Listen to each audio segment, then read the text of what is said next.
Assalamualaikum warahmatullahi wabarakatuh. Teman-temanku seiman yang dimuliakan oleh Allah, semoga kita selalu dalam keadaan sehat walafiat. Amin ya rabbal alamin. Pada video kali ini kita akan menceritakan tentang seorang pria yang terkenal sangat soleh tapi durhaka kepada ibundanya. Dari sini kita bisa dapat banyak hikmah bagaimana memperlakukan seorang ibu yang baik dan bagaimana ibu mendoakan yang baik-baik untuk anaknya. Namun sebelum kita lanjut ke pembahasan kisahnya, teman-teman seiman semuanya dimohon untuk simak terus video ini sampai akhir agar tidak terjadi kekeliruan dan salah paham. Oke, kisahnya begini teman-teman. Pada zaman dahulu, tinggallah di sebuah negeri seorang ibu dan anak laki-lakinya yang sudah berusia dewasa. Anaknya ini dididik dengan nuansa Islam yang kental sedari kecil. Hingga ketika ia sudah dewasa, ia terkenal menjadi seorang pemuda yang soleh di negeri itu. Pria soleh anaknya ibu ini teman-teman, selama hidupnya ia selalu berbakti kepada ibundanya ini. Hingga pada suatu hari setelah pria soleh ini sekian lama menabung mengumpulkan uang untuk ia pergi tawaf ke kota Makkah dengan maksud untuk menyempurnakan ibadahnya. Dan ketika itu pria ini meminta izin kepada ibundanya ini. Ia meminta restu untuk diperbolehkan berangkat menuju kota Makkah. Tapi entah apa alasannya ketika itu ibundanya ini tidak mengizinkannya untuk pergi ke sana. Dan perlu diketahui oleh teman-teman semuanya, pada zaman dahulu tidak ada yang namanya kendaraan cepat seperti mobil, apalagi pesawat dan lain-lainnya. Jadi untuk bisa ke kota Makkah hanya bisa ditempuh dengan perjalanan kaki atau paling-paling menggunakan hewan seperti kuda ataupun unta. Dan itu akan memakan waktu yang cukup lama, bahkan sampai berbulan-bulan. Kita kembali lagi ke cerita teman-teman. Karena ibunya ini tidak memberikan izin, maka pria ini pun meminta izin lagi keesokan harinya. Tapi jawabannya tetap sama, ibunya tetap tidak memberikan restu untuk ia pergi ke kota Makkah. Akhirnya karena ditolak terus, pria ini pun berencana untuk pergi secara diam-diam tanpa sepengetahuan dari ibunya ini. Teman-temanku seiman, pada suatu hari pria ini pergi meninggalkan rumah dan ibunya. Ia berangkat pagi-pagi sekali supaya ibunya ini tidak bisa menahannya untuk pergi. Akhirnya berangkatlah pria ini menuju kota Makkah. Kemudian tak lama dari itu, ibunya sadar bahwa anaknya tak ada di dalam rumah. Ia mencari-cari anaknya ini, lalu ibunya ini ingat, mungkin anak ini pergi diam-diam ke Makkah, karena aku tempo hari tak mengizinkannya ke sana. Dan dengan perasaan kesal, kemudian ibu ini berdoa kepada Allah Subhanahu wa Ta'ala. Ibu ini bilang, "Ya Allah ya Rabb, anakku telah pergi tanpa izin dariku. Sakit rasanya hati ini. Karena itu timpahkanlah musibah kepadanya." Karena ibu ini kesal dan sedih ditinggal anaknya, ia berdoa suatu keburukan kepada Allah Subhanahu wa Ta'ala. Teman-temanku seiman yang dimuliakan Allah, singkat cerita, setelah beberapa hari pria ini berjalan menuju kota Makkah, ia sampai di sebuah perkampungan.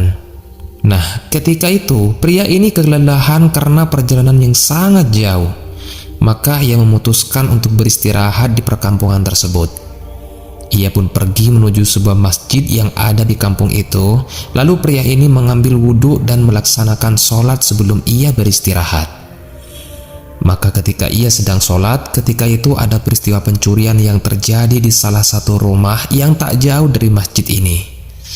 Pencuri ini sebelum melancarkan aksinya, ia ketahuan oleh pemilik rumah itu dan terjadilah kejar-kejaran antara si pencuri dan sejumlah warga.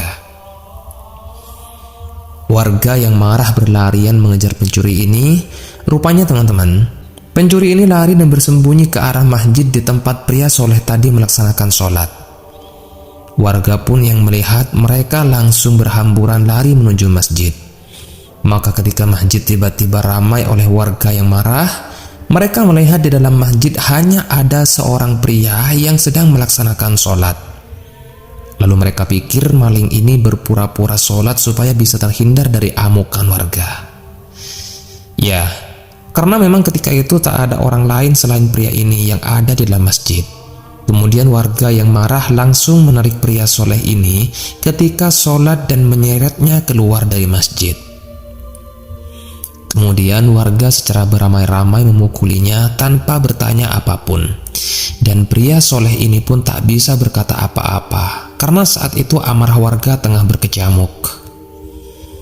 Pria soleh ini hanya bisa menahan rasa sakit dari pukulan bertubi-tubi dari warga. Bahkan teman-teman, peristiwa main hakim ini tak hanya sampai sebatas itu karena pria soleh ini dituduh maling. Ketika itu warga memotong kedua tangan pria soleh ini. Dan parahnya lagi teman-teman, kedua mata pria soleh ini dicongkel yang mengakibatkan ia menjadi buta. Maka dalam waktu singkat pria soleh ini kehilangan kedua tangannya dan menjadi buta selamanya. Padahal yang mereka pukuli ini bukanlah maling yang sebenarnya. Ia adalah warga pendatang. Dan mungkin asumsi warga karena pria yang sholat ini bukanlah penduduk asli dan ia merupakan orang asing, maka mereka pikir dialah malingnya. Teman-temanku seiman yang dimuliakan oleh Allah, setelah pria soleh ini selesai dihakimi warga, ketika itu ada salah seorang warga yang berada di barisan paling belakang mengenali pria soleh ini. Dan orang ini berkata, "Ini adalah si Fulan, penduduk dari kota yang jauh di sana. Aku mengenalinya, ia adalah seorang pemuda yang sangat soleh dan mustahil kalau dia adalah seorang pencuri." Kemudian salah seorang warga bertanya kepada pria soleh ini untuk membenarkan pernyataan tersebut. Lalu pria soleh ini mulai menceritakan bahwasanya ia tengah melakukan perjalanan untuk menuju kota Makkah. Dan pada akhirnya warga pun menyadari bahwa mereka telah salah sasaran. Warga pun menyesal karena telah main hakim sendiri. Bahkan karena kejadian ini membuat pria soleh ini kehilangan kedua tangannya dan matanya buta. Akhirnya warga yang menyesal pun mengobati pria ini dan merawatnya selama beberapa hari. Kemudian pria soleh ini teringat akan ibundanya di rumah. Ia ingat ketika ia pergi diam-diam tanpa restu dari ibundanya ini. Kemudian pria soleh ini meminta kepada warga untuk mengantarkannya pulang ke rumah supaya dia bisa bertemu dengan ibunya untuk meminta maaf. Singkat cerita teman-teman, diantarlah pria soleh ini pulang oleh beberapa warga. Dan sesampainya ia di depan rumahnya, kemudian pria soleh ini menyuruh warga yang mengantarnya ini untuk pulang. Lalu pria soleh ini berjalan sambil meraba teras rumahnya ini. Rupanya benar, ia mengenali bahwasanya ini adalah rumahnya. Teman-temanku seiman, setelah mengetahui ini adalah rumahnya, pria ini pun jadi tak sabar untuk bertemu dengan ibunya untuk meminta maaf. Tapi saat itu ia memilih untuk berpura-pura menjadi pengemis. Ia mengucapkan salam di depan pintu rumah dan berkata, "Wahai ibu yang ada di dalam rumah, aku adalah seseorang musafir yang sedang kelaparan. Bolehkah aku minta sedikit makanan?"